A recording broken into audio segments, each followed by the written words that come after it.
Hello and welcome. I'm Yvonne Davis, and in this series, I'm talking about the mysteries of moon magic. So, in part one, I talked about how I learned about moon magic from the book titled Moon Magic by Dion Fortune. And then I talked a little bit about Dion Fortune. I plan to do a more extensive video on her if you're interested in her, because she was a really, really fascinating person in the early 20th century as an occultist and a hermetic alchemist. So I do plan to talk more about her in future videos. And I also talked about how to build an altar. So in this video, I'm going to go further to talk about astrological magic and timing your magic, okay? Because there is this concept of astrological magic, and it helps you to know when to time your rituals so that they can be super, super potent.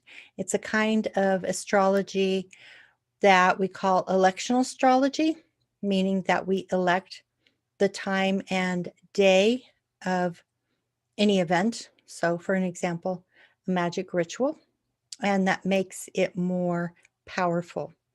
And so this is also called astrological magic when you mix astrology with magic to make it more potent. All right, so let's get on with it and find out how you can become as powerful as any other magician. If you put your mind to it, you can. All right, so let's get started. As you can see, my altar is there in the background, and I did show this in my New Year's video.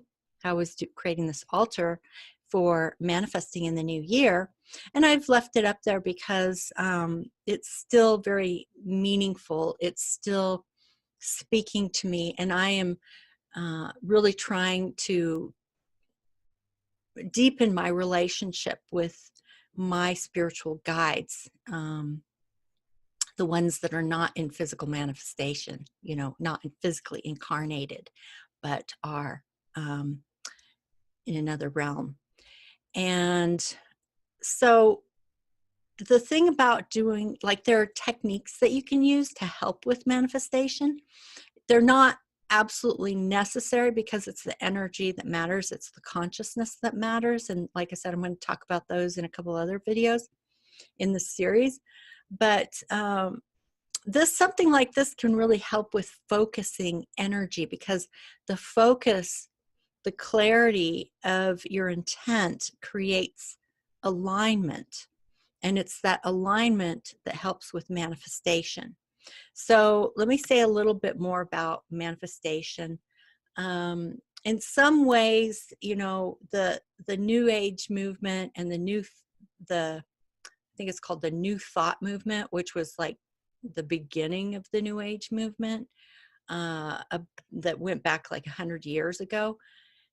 That it's like been a double-edged sword. In some ways, it's helped us to understand manifestation, but in some ways, it's been harmful because it gives the impression that all you have to do is think positive and visualize, like The Secret as an example, and that things will just appear in your life. And most people who speak about this stuff legitimately say it doesn't actually work that way. And certainly I can speak from my own experience. And so the reason why it doesn't really work that way, you can't just fantasize about it, is because if all you do is fantasize about it, then all you get is fantasy. If all you do is visualize it, then all you get is a vision. Which is a good starting point, but that doesn't actually bring it into material and physical manifestation. So the best way to explain this is to think about the chakras. So the energy of the cosmos, divine intelligence, is coming down through our crown chakra, and that's located here. And it has to do with the spine and the way humans are upright, so that the energy flows down from the cosmos into the earth. And so it's like we are transmitters for divine intelligence to bring things into manifestation. We were born to be creators.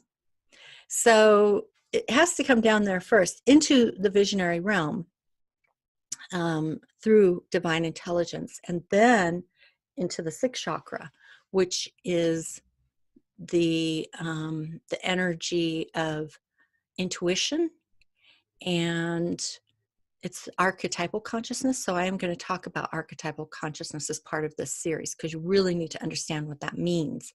And I'll talk about it in relationship with Saturn. So the next is your throat chakra, and that is expression. And it's important to understand it's the energy of expression. It doesn't mean it has to come through the vocal cords in order to work. Vocal cords are very helpful to expression, especially in terms of manifestation. But we need to think fundamentally about the energy of expression. That's the most important thing. And then we go down to the heart chakra, and then down to the solar plexus, where we have the third chakra, and that's all about decisions, focus, will. That's a very Saturnine chakra. And then the second chakra is creation, and everything we create, all of our creative energy comes from the second chakra.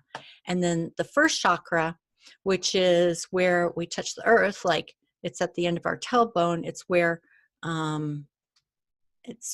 the rubber meets the road. You know, I'm sitting on a chair. I'm touching the earth. And that is how we connect with not just manifestation, but also when it comes back up from the earth, the abundance of the earth, and how it supports us and feeds us and nourishes us and keeps us alive. So that energy should always be flowing back and forth. And so that, I think, is what you need to understand fundamentally in order to understand why you can't just visualize if you want to manifest. You actually have to bring it all the way down into the physical material realm. That energy has to come all the way down, like through your physical body, like your hands. That's why, speaking, because you're using your vocal cords, can also help with manifestation. You have to use your hands. You have to touch the things of the earth. It's like if you want to harvest food to eat, you have to touch the earth. You have to use your hands in some way. Even if you're using your hands through a tool, you still have to use your hands. You have to touch the earth. That energy has to come all the way through, out of your body, your physical body, and touch the earth, touch the things of this material, physical existence. If you want to harvest food, you have to till the soil. You have to plant the seeds. You have to cultivate and then harvest. And that is all about the energy coming through the physical into the material, okay? That's why fantasy and vision alone won't do it. It's like, like if you want to have a baby, the seed has to meet the egg for the creation, and then comes through out of the womb through the birth channel. So think about that, really meditate on why it has to come down into the physical and material plane. That energy has to come down from the vision. Like if you want to have a baby, you can't just have sexual fantasy. That won't make a baby. It has to come all the way down through the body. The energy has to come out through the body and connect with the physical material realm for something to be born in the material physical realm. That is manifestation. Everything else is just mental masturbation. Okay? That's why it doesn't work if you don't actually take action. All right. So, but yes, there are some techniques for focusing that energy, because the focus of the energy and the intent is what really makes it powerful. It's like a laser beam. Diffused light is nice. It's helpful, but and it helps to illuminate. So it's kind of it's like comparable to this energy up here, in the chakras up here, diffused light. But if you want to actually use that light, like the way you can use a laser beam to cut or do other things with it, that light has to be super focused. And the more focused it is, the more powerful it is. And one of the things that I remind myself of often is something I heard from a spiritual teacher named Rick Jarrow. He said, we have probably, I don't know, 50,000 thoughts a day. And he said, if we could just get 500 of those going in the same direction, we would be unstoppable. And that's only 1%. And sometimes that amazes me, like, surely it has to be more than that. I think the more, the better. The more focused you are, it's almost to the point of obsession. You have to want it that badly. And if you don't want it that badly, other things will distract you, Sometimes just being comfortable will distract you, or crises because they're exciting. That'll distract you. And the whole world is about one big distraction circus, to keep you from your power. As you can see, there's so much involved in successful moon magic. So we've talked about how to build an altar, and we've talked about focus. Focus is absolutely essential. You have to know what you want and set your intention, and then go for it like there's no tomorrow. You need to have a burning desire, almost to the point of obsession, so that you can push out all of the distractions and give as much of yourself to this as you can, okay? That means your thoughts, your feelings, your words, your actions, your beliefs, everything. And if for some reason you're not manifesting, then there's something that's blocking you. And all the blocks are actually internal. They may appear to be external, but they're actually internal. And so we're going to talk about blocks as well. But for now, I'm going to bring this to a close, and I will see you in the next video. Bye-bye.